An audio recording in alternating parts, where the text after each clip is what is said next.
Chaque vendredi, dans Ensemble c'est mieux, c'est une promesse, on prépare votre week-end dans la région et le nôtre par la même occasion. Direction Sainte-Maxime, maintenant dans le Var, pour évoquer un salon du vintage. Et on a quelques petits accessoires délicieux sur ce plateau. On en parle avec son organisatrice Sylvie Moirouf.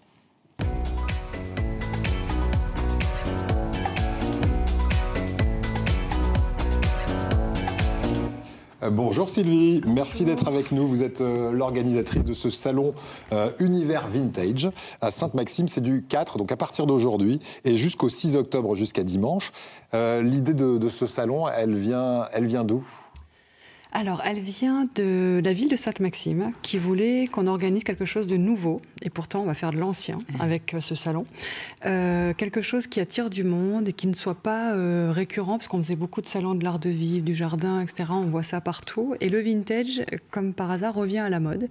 Donc, je leur ai fait une suggestion et ça, voilà, ça leur a plu. Bien, alors vous nous avez apporté quelques exemplaires de ce qu'on va trouver dans ce salon.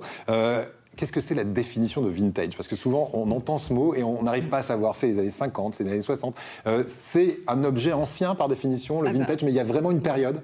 Déjà, vintage, ça veut dire qu'il y a plus de 20 ans, parce que ça vient de ce mot-là. D'accord. Et tout ce qui a plus de 20 ans est vintage. Donc déjà... Donc, si je mets des lunettes années 80 comme celle-là, je suis vintage. Très bien.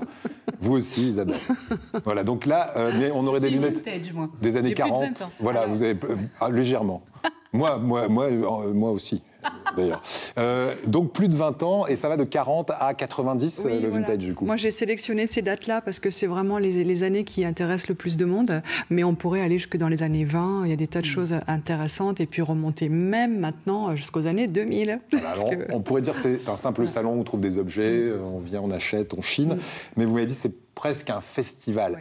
Déjà, il y a de la musique, il y a des animations pour les enfants. Qu'est-ce que c'est l'ambiance de ce festival ? Eh bien, voilà, justement, l'idée, c'est pas de faire qu'un salon avec des exposants, comme il y a des brocantes partout, c'est pas le but. Là, c'est vraiment une fête de 3 jours où les gens viennent habillés dans un esprit vintage. Plus les gens participent, mieux c'est, hein, évidemment. On a des concerts de musique, que ce soit du rockabilly, du rock, etc. On a des animations pour les enfants. Et moi, les enfants, j'ai envie de les replonger dans les années qu'ils n'ont pas connues, c'est-à-dire les jeux en bois, etc. Donc, je leur prépare une table et je mets tous ces jeux-là à leur disposition pour qu'ils évitent d'être sur leur téléphone ou sur leur tablette pendant au moins quelques heures. Et ils adorent. Et j'imagine, vous avez par exemple ici des jouets en bois. Ça, c'est un... Domino. Bon, les dominos, évidemment. Les osselets, ils ne connaissent pas, ils ne savent même pas comment s'en servir. Hein. Alors, c'est rigolo. Les osselets, eh ben, je vais vous dire que même moi, j'ai du mal à me rappeler comment on y joue. C'est pas facile, il faut le mettre entre les doigts, et puis il faut le lancer, puis il faut rattraper. Voilà, c'est entre les doigts, oui, très bien. Et le bilboquet, alors inutile de vous dire qu'on peut y passer des heures, hein, parce que c'est très difficile de remettre cette boule sur son support. Et vous êtes gentil d'avoir pris un petit, parce que moi, j'ai 2 mains gauches, et c'est vrai qu'avec un plus gros, je me fais très très mal aux mains. Déjà avec celui-là, c'est pas mal. Est-ce que le magicien est plus habile que moi ? Je pense que oui, non ? Je ferais pas mieux, Eric. Allez. Par contre, je pensais les Game Boy, par exemple, c'est vintage aussi. Ça Vous donnez ça à un gamin d'aujourd'hui, il vous regarde, il se régale en plus à jouer avec des Game Boy. Hein. Et avec des jeux à cristaux liquides. Et il y a aussi le Polaroid. Le Polaroid, pour une autre marque. Qui revient à la mode. Ça revient à la mode. Les photos instantanées. Instantané, oui. Ça date quoi, 70-80 70, ouais. 70. Et on trouve encore, les gens en recherchent et c'est devenu collector. Les recherches, on en trouve maintenant Je sais pas si on le voit, assez facilement. Justement, par rapport à cette mode vintage, les gens ont racheté des anciens Polaroid et ne trouvaient plus les pellicules. Bien sûr. Donc, ils ont réédité, en effet, et on commence à les retrouver facilement. Bon, ça coûte assez cher, donc il faut pas se louper sur la photo. À l'heure du numérique, on a l'habitude d'en faire 10 et puis on choisit la meilleure. Exact. Là, elle s'imprime tout de suite. Donc on prend le temps de faire une belle photo. Voilà. Exactement. Alors, on a bien compris, c'est toute une ambiance. Vous avez dit que les gens venaient costumés. Il y a même un stand de relooking vintage. Donc, on peut venir habillé normalement et puis se retrouver relooké en deux. Vous avez pris 20 ou 30 ans en même temps. Non, mais vraiment, c'est génial parce que oui, ce stand ne désemplit pas chaque fois. Surtout les femmes, hein, elles aiment bien se faire coiffer. Bon, moi, j'ai essayé de faire un petit look vintage aussi.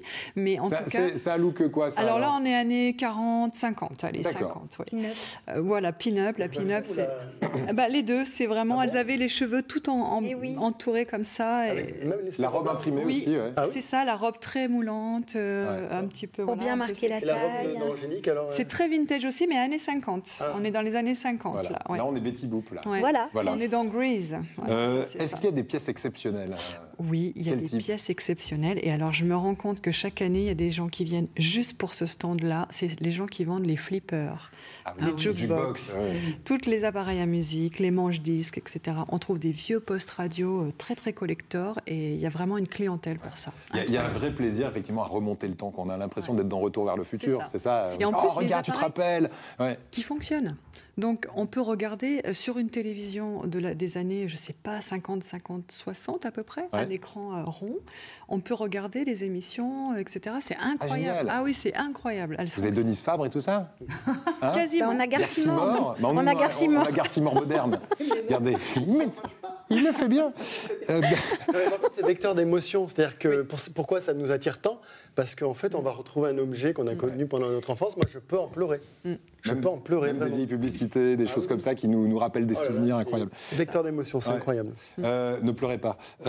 D'avoir attiré 5000 visiteurs dès la première édition. Ça, c'est une grande fierté pour vous. Ça draine vraiment autant de visiteurs à Sainte-Maxime chaque année. On s'y attendait pas vraiment, en fait. On savait pas. On a lancé cet événement. Bon, il y en a beaucoup, en plus, des événements vintage un peu partout.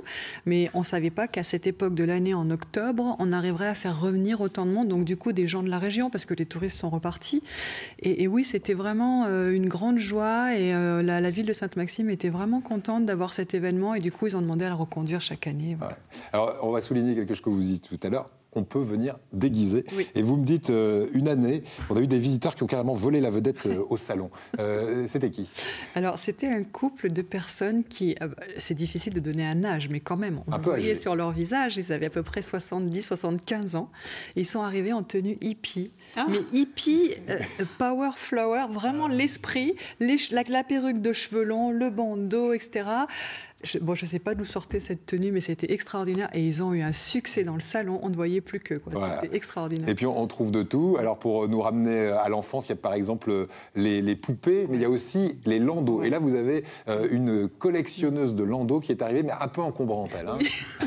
Elle me demande gentiment, et j'étais ravie, qu'elle avait une collection personnelle de poussettes, de landaus, de tout ce qui est lié au bébé, à l'enfance. Elle est passionnée. C'est une particulière, donc pas du tout un professionnel.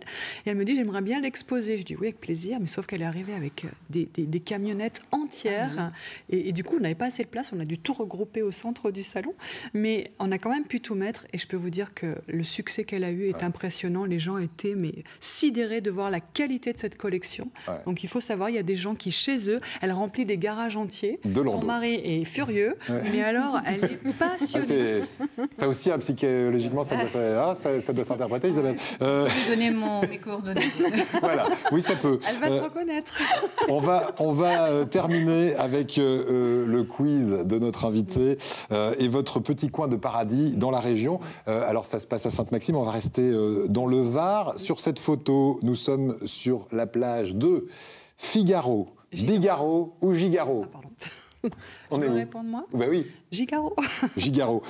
Golfe de Saint-Tropez, c'est ça? Oui, c'est ça. C'est un petit coin de paradis. C'est vrai que maintenant, de plus en plus, les gens le connaissent. Donc, tant pis. Mais il faut partir sur les petites criques. Il y a des criques inexplorées. Si on marche un peu, il faut être marcheur. Voilà. Et c'est pas très loin de Sainte-Maxime. Et en plus de ce salon vintage, il y a aussi toute une exposition de véhicules anciens. On en a vu quelques-uns tout à l'heure dans les images. Ça se passe du 4, donc à partir d'aujourd'hui, et jusqu'au 6 octobre. Allez-y, c'est jusqu'à dimanche à Sainte-Maxime. Et c'est très bonne ambiance. Entrée gratuite ou libre? Alors, une petite entrée de 3 €, mais c'est parce qu'il y a une tombola avec des lots extraordinaires. Voilà. Je ne sais pas si j'ai le temps de les citer, mais franchement... Non, vous ne le citez pas, mais en tout cas, 3 €, ça reste accessible comme sortie. Non, et il y a des landaus. Et puis le bouquet pour notre magicien. Qui va dans le landau. Ça serait rigolo. Et vous avez gagné votre chanson Bonne Humeur, on vous l'offre.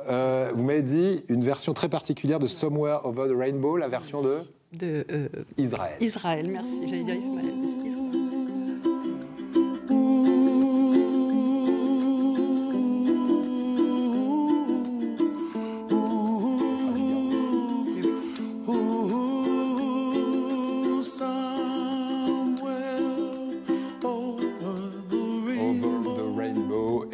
tous ces... on n'a pas parlé de tout, mais vous avez apporté aussi le presse-agrumes vintage, etc. Tout ça, on trouve ça à Sainte-Maxime. Oui, dites-moi. Ça prend beaucoup moins de place que les appareils qu'on nous vend maintenant électriques, là, alors que ça, en 3 secondes, votre orange, elle est pressée et ça marche très bien. Donc moi, je suis revenue à ça. Absolument. Il y aura de très bons groupes pendant votre salon.